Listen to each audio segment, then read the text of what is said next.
so I like to look upon it as a positive experience for all concerned. His wife popped back to the ward when he was finally discharged from the hospital and thanked us for taking such good care of him. If only she knew. My colleague quit a few days later. No explanation, just walked out, and I've not heard from her since. Anonymously yours. Bullshit. Somebody reckons that you must have taken the batteries out of your erection alarm then. Well, it's not just It's thank you. fundamentally and morally wrong. Can I just say, Tom, and I entrust this information to you, if I have a car crash and I'm in a coma, I want to go to that hospital. Yeah, me too. Make sure I go there.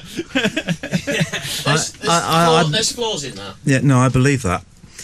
And it's the kind of thing that I like. Well, one of the things I like this form of broadcasting, or whatever it is that whether or not that's true, and I believe it is, it's an interesting and valid thing to think about, and it's sensitively written, and it's not luridly written. She tries to justify it at the end by saying he awoke early and thinks this. But hang on, if he's getting a hard on and they're wanking him off regularly to get rid of it for visitors, surely he would have awoken sooner.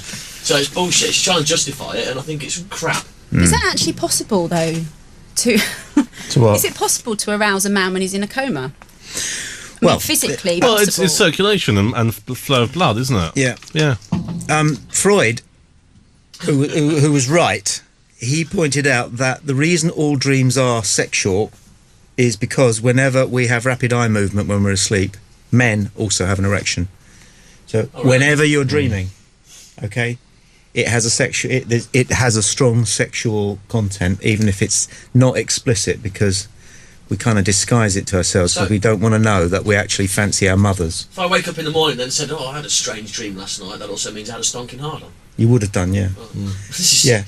And so, in any case, when a person is in a coma, I think there's still brain activity, isn't there? Yeah. Yeah. Okay. So it's not terribly different. To hear you, isn't it? Apparently. Yeah. I believe so. Yeah. So I believe that. I'll tell you why I believe So it. then, does the guy know that happened and he's not told his wife? No, because you wouldn't know if you were asleep, would you? There was a very moving film, black and white, made after the First World War. Supposedly a true story. I hope it wasn't, about a man who was so hideously mutilated in no man's land by an explosion. Now listen to this. He lost both arms and both legs. He was blinded and deafened. And he just lay there. And in the film, in the end, he has an erection, and the nurse gratifies him. And it's just one of the most moving things I've ever seen, because you can't imagine what it's like to be, I mean, that level of disability, which is beyond that. And it's supposed to be a true story. I was sobbing. Let's Your phone's ringing. change the... let's move sideways, shall we? Interesting, though. Thank you for that confession, whoever that was. It's my kind of call. No. However. So where do we get to? I'm not gay. Yeah. Fiona, you still haven't nominated anybody, which we find disappointing. I don't know whose suggestion Angelina Jolie was. What about take that, Penelope would Keith? That's the obvious can't one, tell. though, isn't it? That's the Well, obvious one. Yeah, but he's put an idea in my mind, and I'm trying to really? think of other people. And you can't. No. What's she wearing?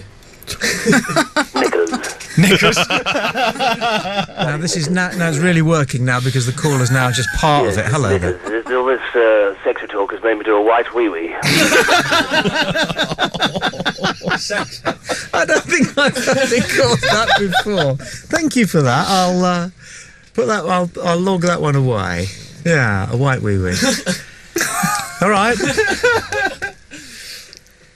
How about Page Tree Keeley? Somebody says in the chat room. Keely Hazel, she Yeah. is hot. No. I saw on. Yeah. Are you still there, I caller? don't suppose you spend much time perusing Page 3 to figure out who she is, right? Yeah. Can I just say, we're watching some interesting stuff on the onthewireless.net chat room, and Ian, if you want to come on, I think you should. In fact, we'd like you to. So you can, well... You apparently can't this week. You know what you need to do, mate. But there we go. Good. This is Play Radio on your PC Wireless. Good evening live this Sunday, what the hell is it, 17th, 18th? 16th. 16th. Oh, it's good to see a young man with a watch. I thought men of your generation didn't wear watches, and Matt's got a watch. Yeah. It's not as fancy as his, though. His can predict the weather. Well, just like BBC weather, then it's probably wrong. It told him the other week that it was going to rain, and 20 minutes later it That's rained. good. Hold that thought. We have to come back to that. Play Radio UK. Lee Mosdale. Here at Play Radio UK, we've got the best way to make your workday fly by. We'll play you a cheesy track at 12:30. Yes, it's one of those songs that you remember from years gone by. We'll revive it and play it and cheese you and please you all in one go. It's all part of my show, weekdays from 10 a.m. at playradiouk.com. Just great music. Politically corrupt. Tommy and Duncan on Play Radio UK.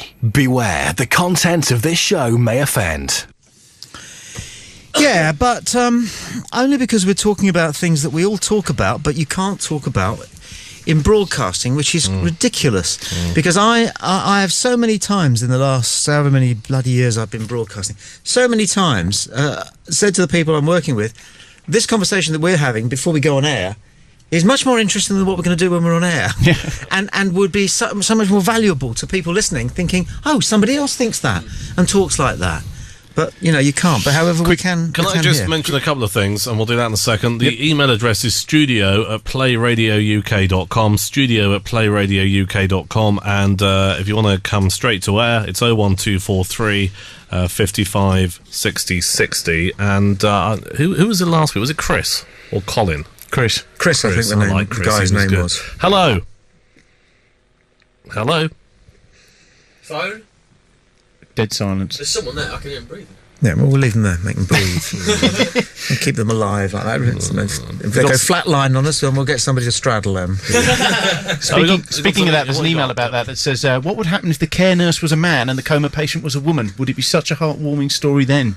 Yes, Well, yes, no. this is my point. No, wait, gentlemen, come along. How would a woman in a coma have an erection?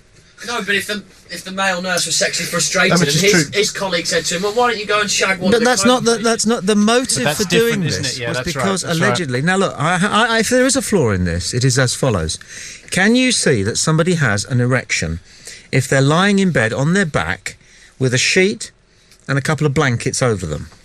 Because the story hinges on the fact that it would be embarrassing for family to visit and notice that Uncle Bob has a stiffy.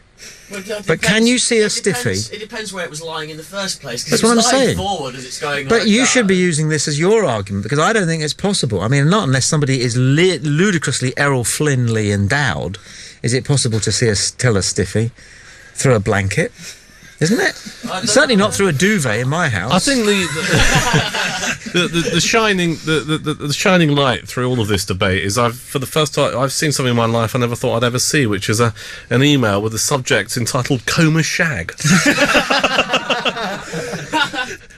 But who can't remember when we were about 14, 15, guys? Did you notice that the motion on the train or the bus on the way to school would set you off? And then you had to decide. Okay, you're wondering why they're laughing. Hang on a minute. The reason, I'll tell you. I'll tell you the reason why they're laughing. It's because of this. No, don't show that. No. That is, who sent that in? That is a yellow card. Okay. Yeah, wrong. All right, that is a yellow card, and you're very lucky because if Alan had been the last defender, you'd have been off. Right, literally. Still nobody on the phone. Is the call on hold? Hello. No, you take it off hold. That's it. No, they've gone. Okay. Yeah. Now, so just to regroup them, our taboo subject is talking about the McCann case as people do around the kitchen table here in the studio and with our community of people who are listening or podcasting or YouTubing or calling. Hi, you're on Play Radio. Digital radio at 10:89 and 10:53 a.m. James Max on Talk Sport. Okay. It's a bit low level. It's a very strange one. Is James Max still alive? Yeah, he was on. I listened to him on the way down here. Actually, yeah, he's still on. 7 o'clock, I think. Oh no, 5 o'clock on LBC. Yeah. Good. I'll tell you a radio station that I caught once driving along, and I don't think I've ever caught it before or since. It was about 1:30 in the morning. I got the impression it was being beamed from Germany, but it was an American voice, and it was a Christian rant. Has anybody heard